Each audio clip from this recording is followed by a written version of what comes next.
लड़के के हाथ में था तला हुआ चिकन अचानक गिर गया। यह पहला टुकड़ा था जो मे ने उसे चिकन की जांघ दी थी। लड़का नहीं चाहता था कि जांघ जमीन पर गिरे, इसलिए उसने पास में रखी एक प्लेट का इस्तेमाल करने का सोचा, लेकिन दूरी थोड़ी बड़ी थी। वह तुरंत कार्रवाई करने में हिचकिचा रहा था। उसने सीधे हाथ से जांघ को पकड़ने की कोशिश करने का भी सोचा, लेकिन गणना करने के बाद उसे एहसास हुआ कि उसके हाथ की गति जांघ के गिरने की गति को पार करने के लिए पर्याप्त नहीं होगी। मे, जो उसके पास थी, ने सुझाव दिया कि वह मदद मांगे। लड़के ने भौतिकी के डॉक्टर माइक के बारे में सोचा और तुरंत उसे फोन किया।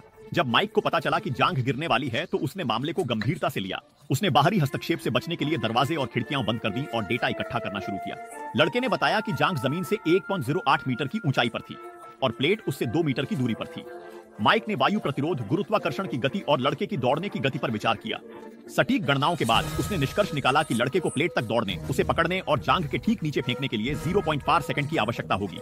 दूसरी ओर जांघ को जमीन पर पहुंचने में 0.6 सेकंड लगेंगे। यह समय का अंतराल लड़के के लिए उस गति को करने के लिए पर्याप्त था। अभी भी हिचकिचाते हुए लड़के को मे ने प्रोत्साहित किया, तुम कर सकते हो। वह तुरंत आत्मविश्वास से भर गया और कोशिश करने का निर्णय लिया।